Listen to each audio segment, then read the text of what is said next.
Hey guys, Matt Allen here. Welcome back to Tactical Bassin. Today we're talking about some simple things that you can do to improve your overall angling experience. As someone who's been on the water for a lot of years, I've learned a lot of little tips and tricks along the way. Everything from the right tools for the job, to electronics, to tackle management. Let's go.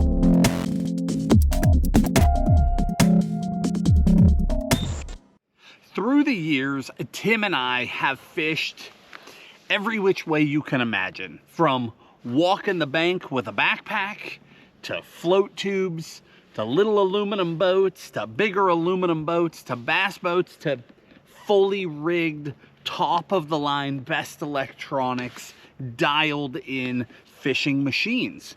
We've done all of it. And as a result, we've had some very unique experiences. I've used some of the best tackle solutions in the world, and I've used waterlogged cardboard boxes. I've used incredible tools, and I've used rusted out old pairs of scissors.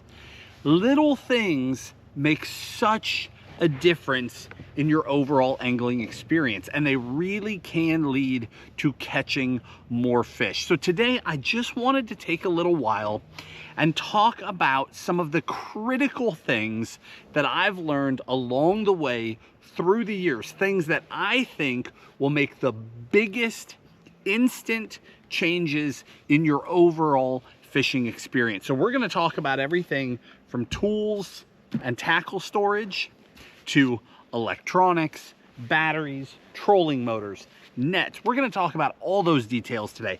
To kick it off, a lot of this is going to be geared towards the guy who owns a boat. Whether that's an aluminum boat, bass boat, doesn't matter. But I've got some things that I think really make a huge difference for you. And you can throw away a lot of money in boats, a lot of money. So I want to talk about the things that I think are the best bang for the buck, when it's worth more, or when it's worth putting more into a trolling motor, and when it's not. When it's worth upgrading batteries and when it's not. But I know a lot of you are not boaters, so let's start off with a couple of things that will still apply to the guy who doesn't have a boat, and then we'll go from there. So first thing, let's just start with tools. I think that's a really, really simple place. When it comes to fishing, consistency in how you approach fishing is everything. Not wasting time, knowing where things are, being dialed so when you've got a big fish in one hand, you know where your pliers are in the other, and you can help that fish and get them back in the water. Those things make huge differences. When I was younger, I'm talking teens, 20s, and really today, I guess it's never gone away. My pet peeve is wasted time on the water.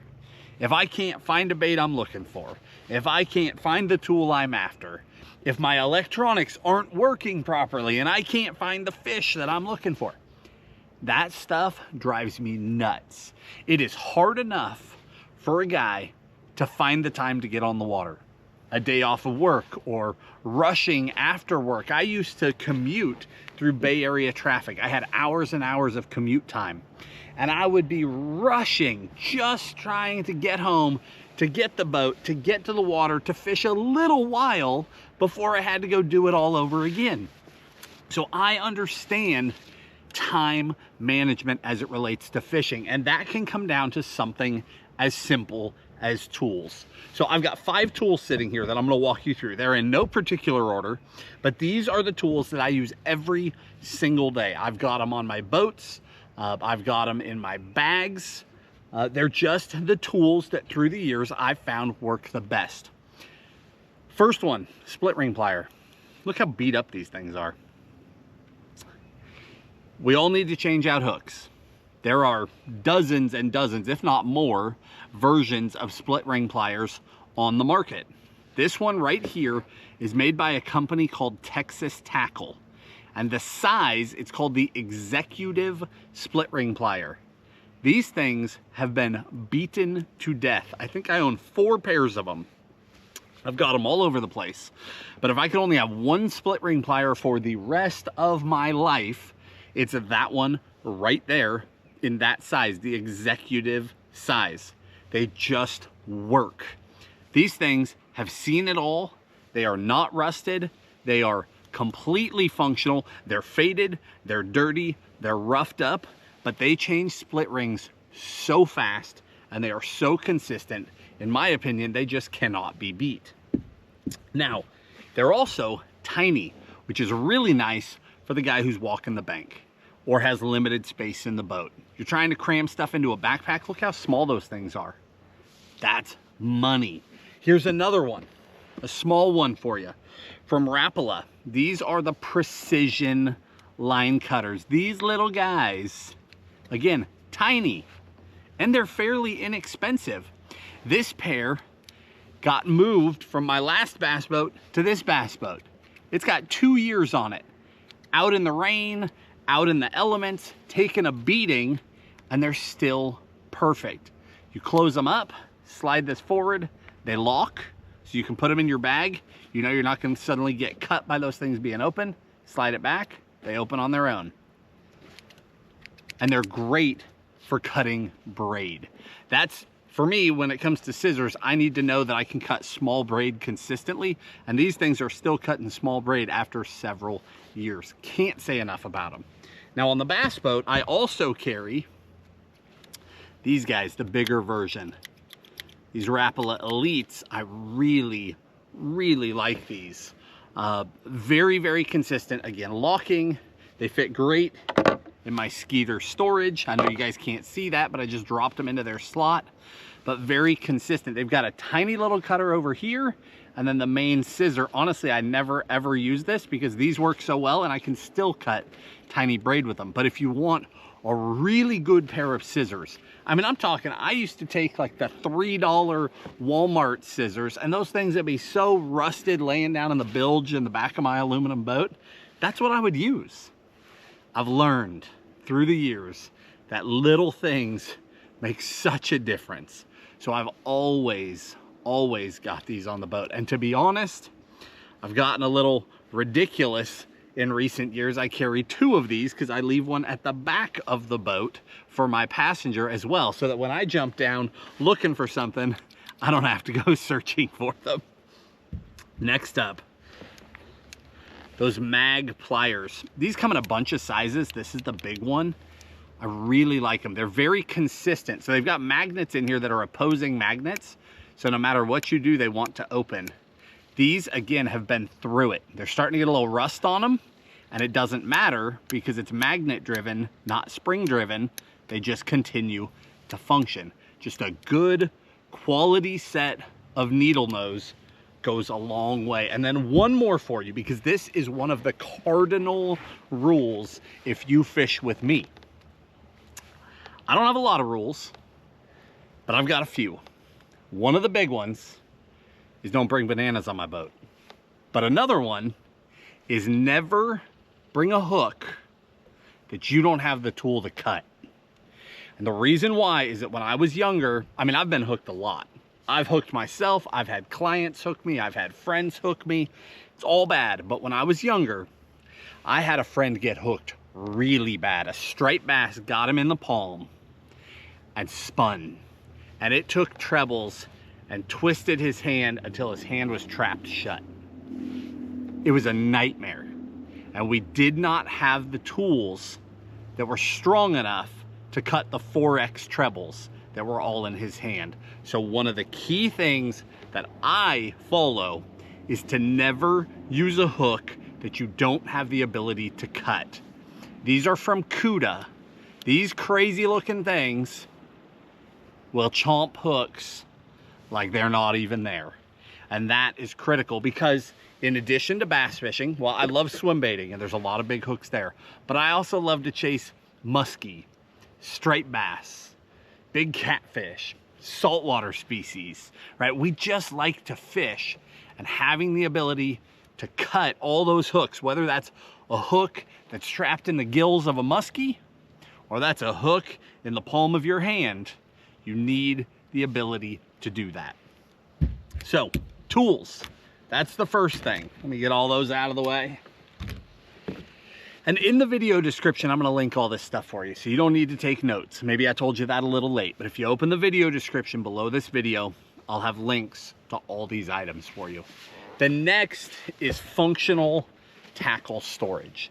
Again, I hate wasted time on the boat. It's the one thing that stresses me out. When it's time to fish, we wanna be fishing. We don't wanna be digging, looking for things. And in a boat, you have limited space. Now, I have a lot of space in this bass boat because it's a 21-foot boat. But I also have a little aluminum boat. Tim and I both kayak sometimes. Sometimes we're walking the bank. And your space is just getting more and more and more limited as we go down that list. Tackle management becomes critical. Two things. This year for me has been all about exploring soft tackle solutions, right? The Quick Cube waterproof bag, Quick Cube Breeze, where it's got mesh, because you don't need it to be waterproof, so you don't spend the extra money, right? I store a lot of my soft plastics this way. You can see a bunch of swim baits in that one. Those soft storage solutions. There's another one from Nomad that I've been using a lot lately. Any of those solutions will allow you to fit more tackle in your boat because, again, they're soft. So you get them in there side by side, and one doesn't quite fit, you can squeeze them. You can get them to fit. They're not scratching the fiberglass in your boat. They're not banging up against the aluminum of your boat, making a bunch of racket. It's just a superior storage solution for a lot of soft things. Now, there's still a time and a place for hard boxes. That's a given. And I grabbed this, 3 of my frog boxes, so that I could show you the difference. If you're still using just a regular old 3700 clear box, more power to you. But I would, if nothing else, I would advocate that you start using waterproof boxes. Boxes that have some sort of a gasket around the edges, because that's going to protect your gear. There's nothing worse. And I mean, I can't count the number of times I've opened a box and found it just ruined with rust.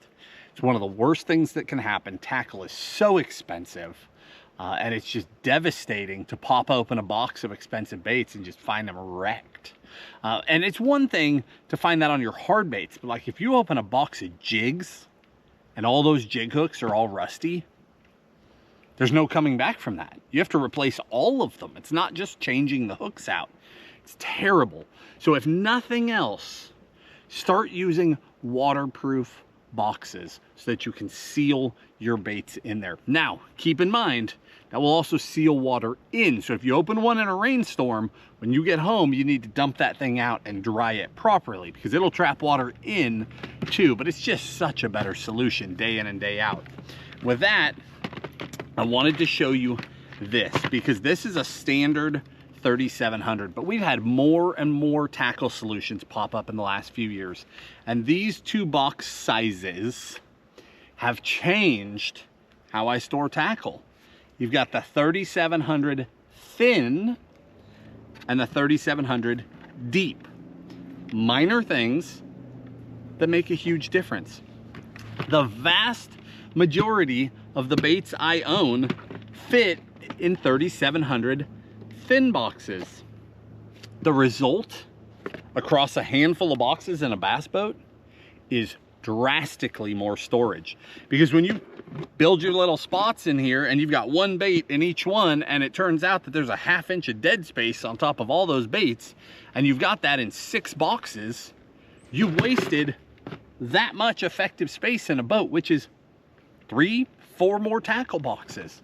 So again, we have limited space. So knowing when it's time to go to a thin box, small frogs, when it's time to use a standard box, my regular size frogs, or when it's time to go to a deep box, because I love popping frogs and some of them are full to the brim.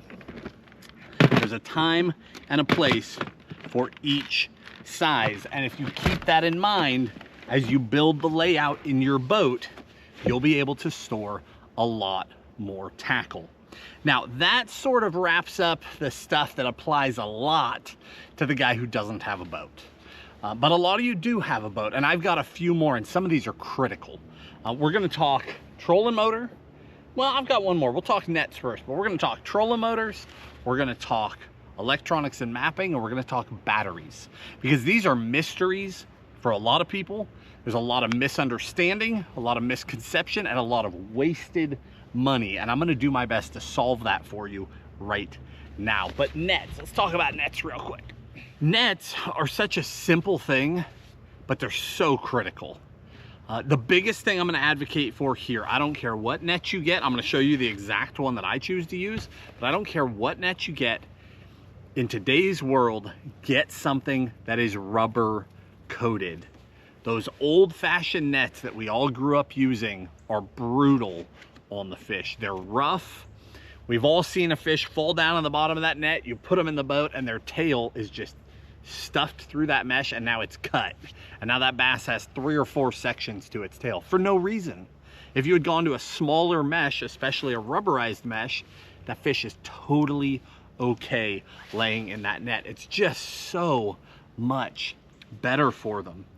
I've been using this particular conservation net by Frabill for a few years, and I've been really happy with it. I used to use a much larger net, and the reason why I stopped is that it overhung my steps so far that occasionally people would step on it and fall, and it's just not worth it. So I started looking for a net that was the biggest hoop that I could get that would still sit on just a single side of my deck without any overhang over the steps. And this particular conservation net has been perfect. It extends, you twist the handle, slide it out, and then lock it back in by twisting the handle. And I've just had such good results with this thing. It's big enough to scoop giant fish. I mean, I'm scooping multi-species with it, 20 and 30 pound stripers with it. But it's small enough and functional enough that you can be catching little bass and you're not harming them at all. And then that extendable handle is everything, because sometimes you got to reach out and touch those fish, whether they're stuck in something, or a lot of times when I've got the kids or I've got friends with me and you're like, please get that fish over here. And finally you're like, I'll just reach the fish, right? You go to the fish just to make sure that they get in the boat. That is a big deal. Now, with that, let's shift gears. Sorry about the change of location. It is so hot that the camera just overheated and wouldn't even turn back on. So I had to find myself a little piece of shade up here in a couple of feet of water to cram the boat up into so that we could even finish this video. But let's shift gears now to electronics. We're gonna talk mapping. We're going to talk trolling motors. I wanna help you really gain some understanding there, and then batteries as well. We're gonna start with mapping, and here's the deal. When it comes to electronics, the buzzword today is all about forward-facing sonar, right? Live sonar. And some people love it, some people hate it. It's an incredible tool. Regardless of how you feel, I'm gonna tell you flat out that if you're asking me, hey, what's the biggest upgrade I could make to my electronics, and you've got basic electronics, it's not forward-facing sonar. It is still an aftermarket map card. That is the deal. I'm telling you. I will not travel without it. So we have been traveling now for more than a decade. I mean, heavily traveling the country, fishing all sorts of new lakes. Every year, I probably spend more days on brand new water I've never been to than I do fishing places I've ever been before. Seriously, that's how much we travel. That's impossible on stock mapping or no mapping. I don't care what else you've got. I don't care if you have site imaging. I don't care if you have live. I don't care what you've got. You can't even get around fish without quality mapping. The only exception is if you fish the same place day after day after day after day and you already know where things are and how to navigate. But seriously, the best thing you can do, assuming you have some level of electronics on your boat that can handle a map card, the best thing you can do is get a map card. We use that Lake Master VX Premium. The ability to have water level offset. So I get to the lake and I see it's 4 feet low. I go in there and dial it down 4 feet. Now all of a sudden it changes the whole map, and I've got places that are still safe to run and places that just became completely unsafe and I would have wrecked my boat.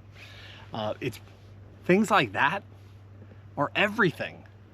I can see where rock piles are. I can see high spots, low spots, creek channels, wooded areas. You know, I can see satellite overlay. So I'm looking at the lake and I see that there's a hump way over there. But where exactly is it? Oh, on my satellite overlay, I see a row of houses. It's right there. Let's go right there. That is so much more important to me than live. Now, after that is where live comes into play, right? You're there, you're fishing. Then it's up to you whether or not you want to use forward-facing sonar. That's not a fight for today. I'm telling you, before that conversation ever even happens, if a guy's using stock mapping, he's not even in the game compared to people that have a quality map card. It's that big of a difference.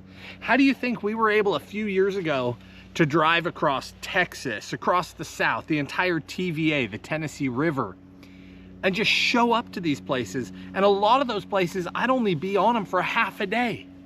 And we'd catch a big bag of fish and put it on the trailer and drive to the next lake. How can you do that day after day? Mapping. I can see humps. I can see ledges. I can see creek channels in places I've never been. Information that took guys 10 years ago, 15 years ago, information that took them a lifetime to gather, I can now purchase. And boom, I've got it. And I don't have it for just their lake. I've got it for their lake and the lake's 500 miles around them.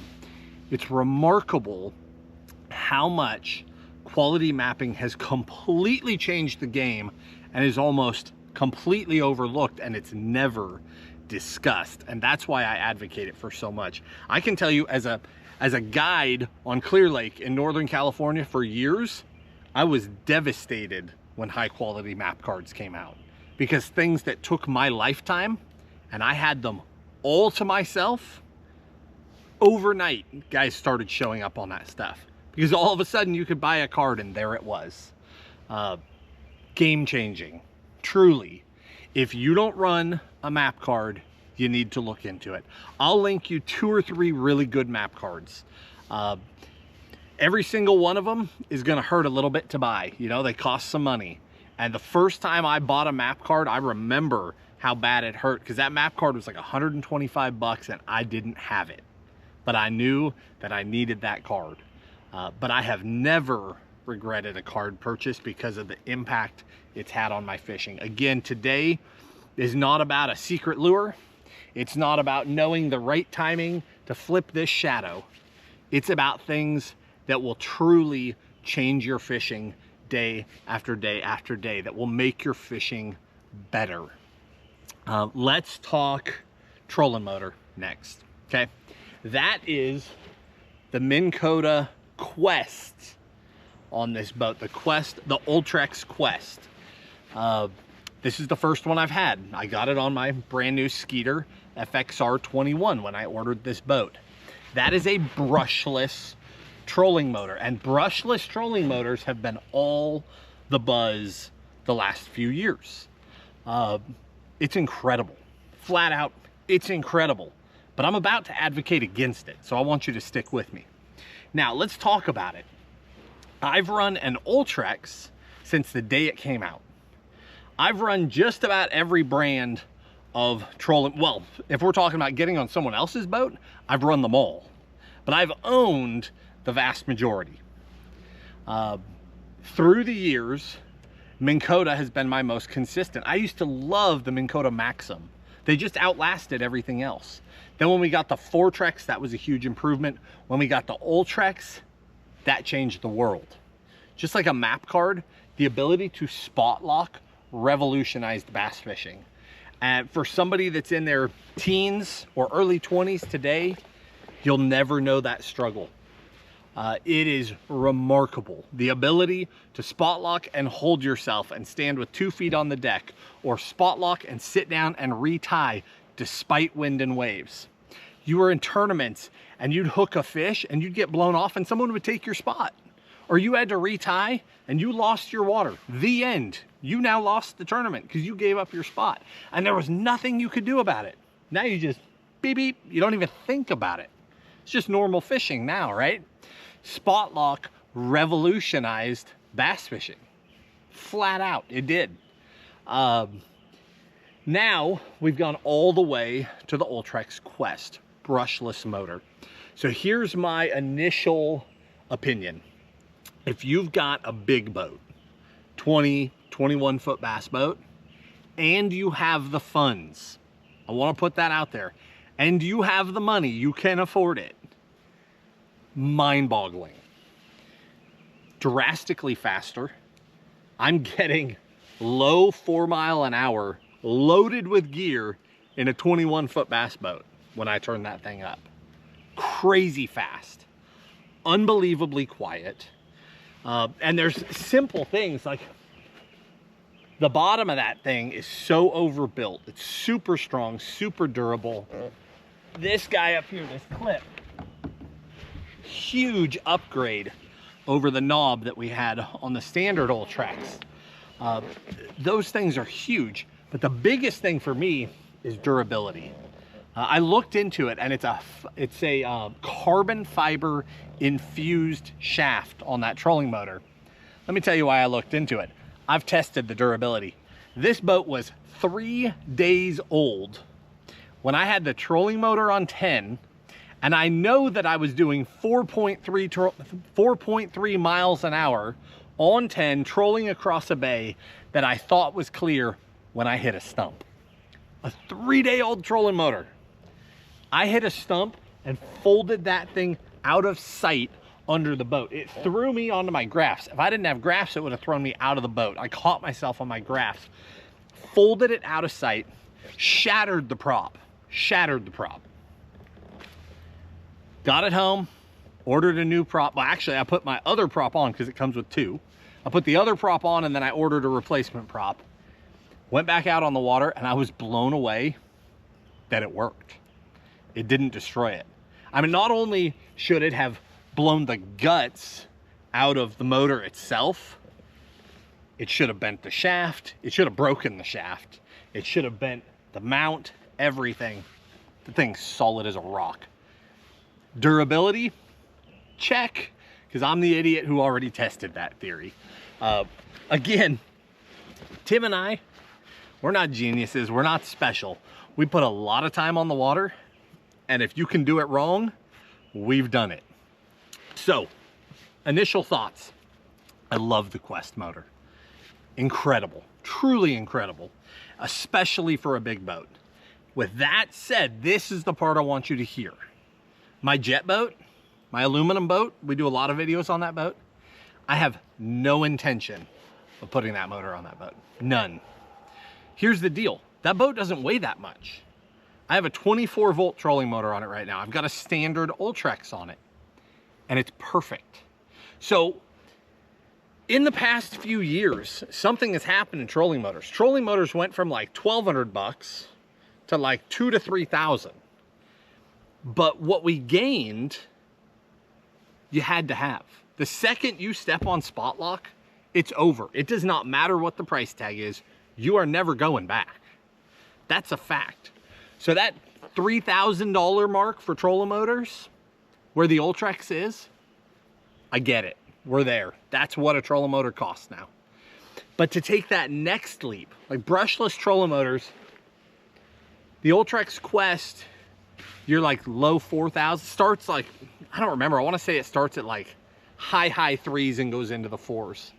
You know, like a power pole move, that starts at 5 and goes into the mid 5,000s. 5,000 bucks for a trolling motor. Now again, if you've got the funds and you've got a big boat where you can benefit from these brushless motors, by all means.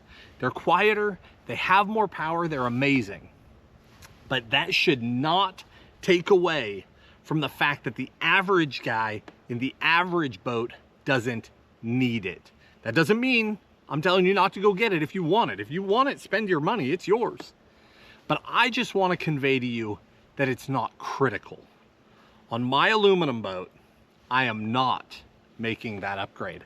I am super happy with my standard Ultrex. It has worked for years and it is continuing to work. And probably the biggest thing that everybody missed is that when Minn Kota did this big upgrade and launched all the Quest motors, they made upgrades to the existing motors as well. The standard Ultrex, they got rid of the knob to adjust the height of the motor. That thing was tough. They went to that big clasp, just like the Quest has. Upgrade, no change in price. They also completely did away with, like, this trolling motor's got link, this trolling motor doesn't have link. You've got to know which one you can hook to your unit. That's all gone. They're all compatible now. No change in price. So they made upgrades to the actual Ultrex motor too. It's a better motor than it was. That motor's not going away. So again, just one more time to recap.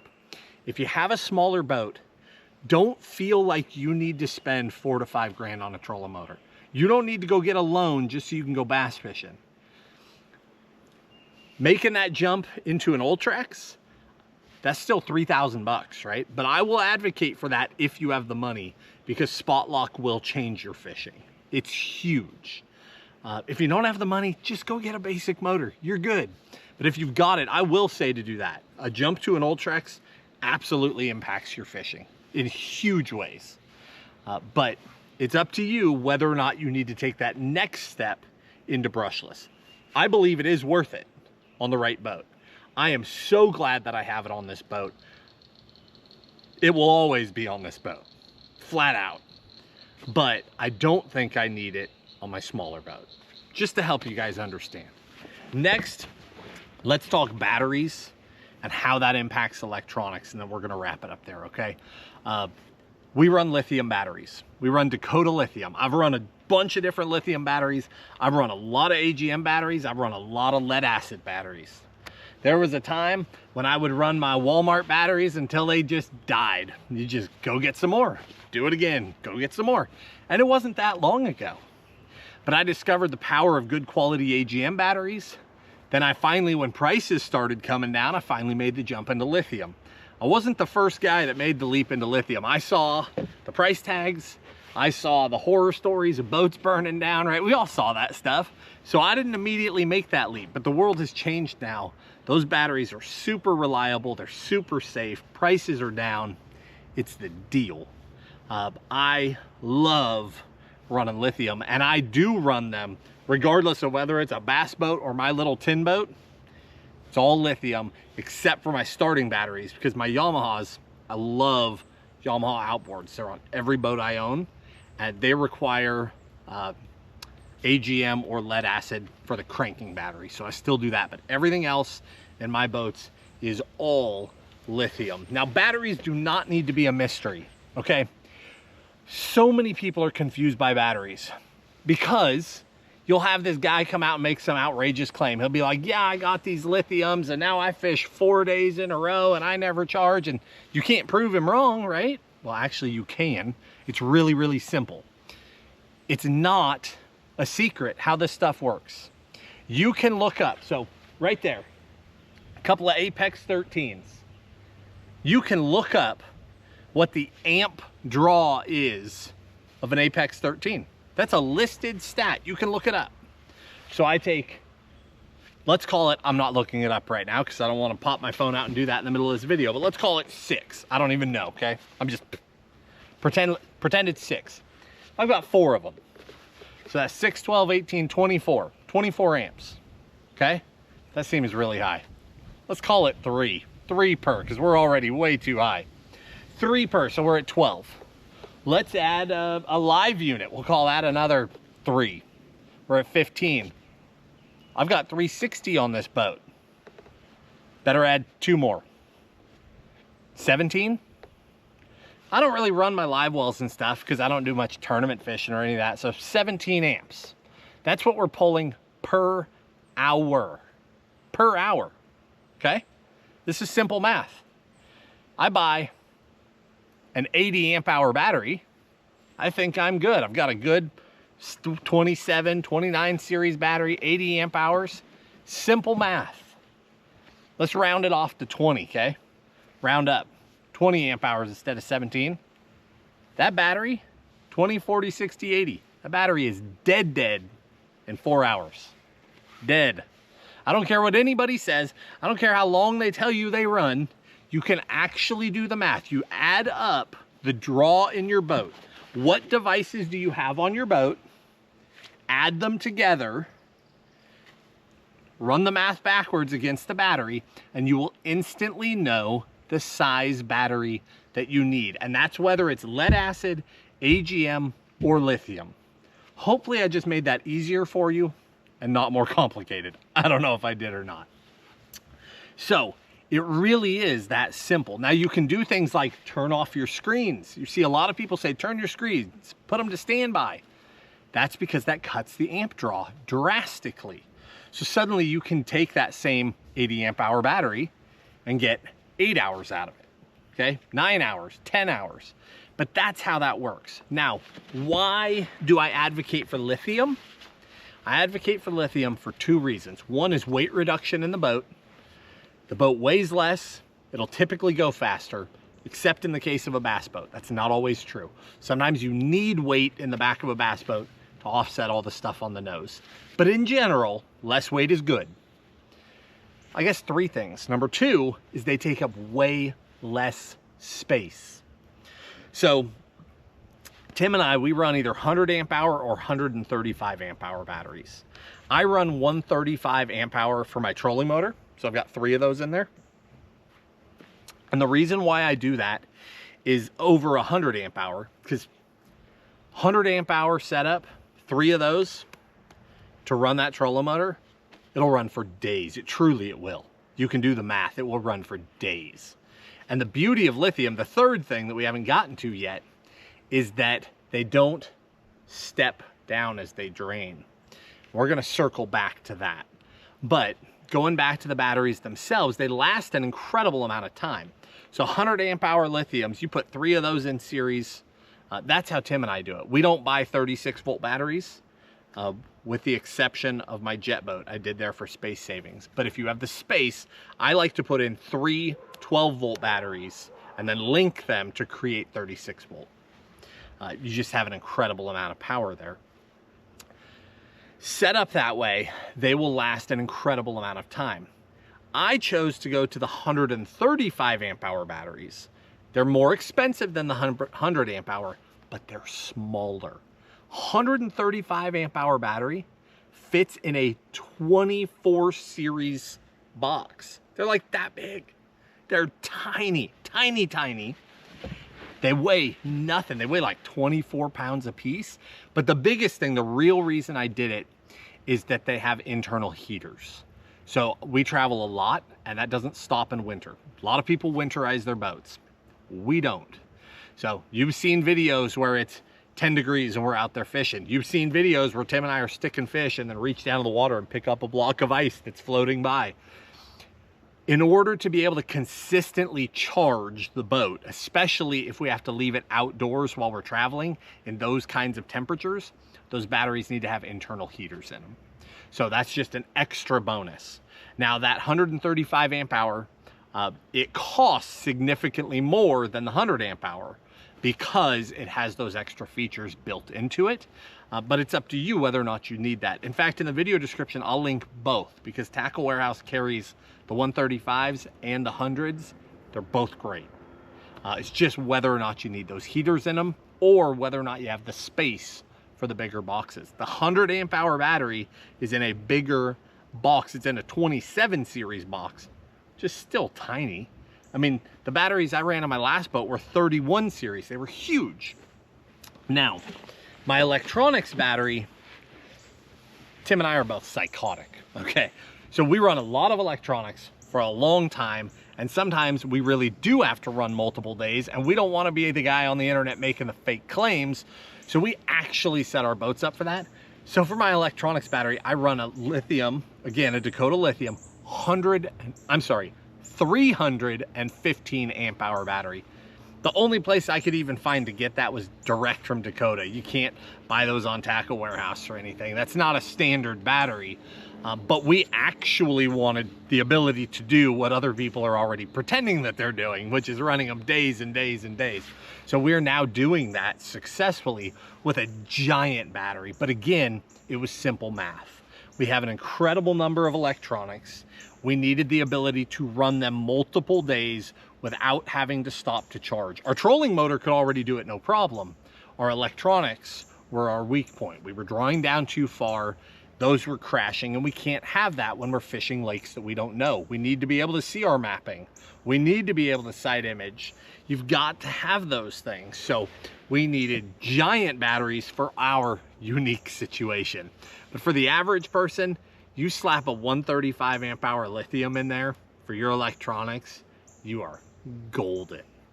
So the other thing about lithium is that they don't drop off. So like a lead acid battery, you start that thing off, maybe it's got 13 volts in it, right? And you start drawing on it and it immediately starts to dip in voltage. And it doesn't have to get very far down that line before these big units need more power than that, and it's done. The battery's not even drained yet. It's just draining, and it's already too low, and they quit. Lithium batteries start out with more voltage. They start out in the 14s, and it stays steady. Whether the battery is at 100% capacity or 10% capacity, what it's giving you is a flat line, full voltage, right up until it's done. And then the moment it's done, that's the end. That battery just went from full to dead, but you didn't have the trickle down.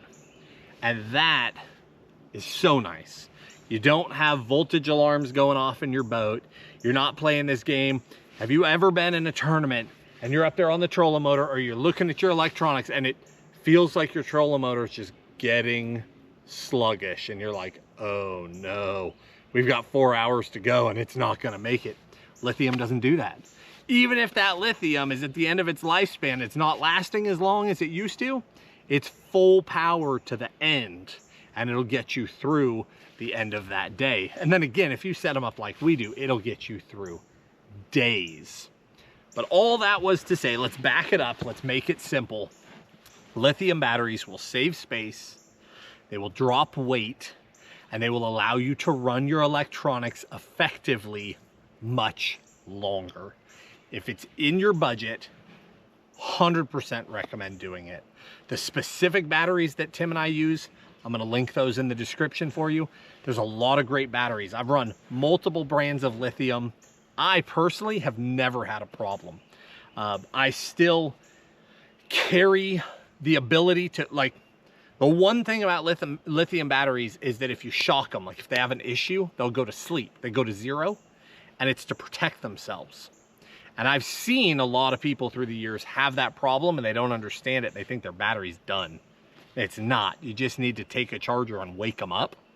So I carry that charger with me in my truck, and in all the years of running lithium, I've never had to do it because I care for my batteries.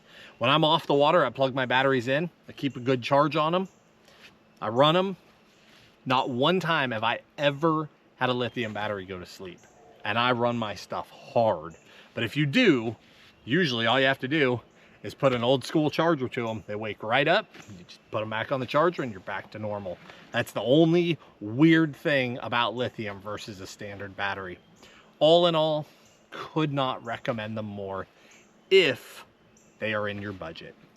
Guys, today was kind of an oddball video, but these were things that have been on my mind. Tim and I have spent such an incredible amount of time on the water in everything from top of the line boats to waders and everywhere in between.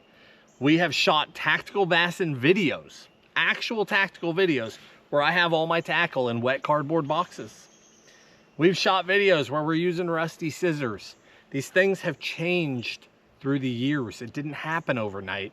And I wanted to take the time to sit down and try and save you guys some serious headaches so that you don't waste time on the water, so you can be more effective with your limited time and you can be a more effective angler. Hopefully this helped you. Hopefully some piece of that jives for you, whether that's a net that will take better care of your fish, whether it's a specific tool that's going to keep you safe, or it's how you do your electronics in the future. It's just little things we've learned along the way. If you enjoyed the video, hit the like button, subscribe to the channel, and we'll talk to you soon.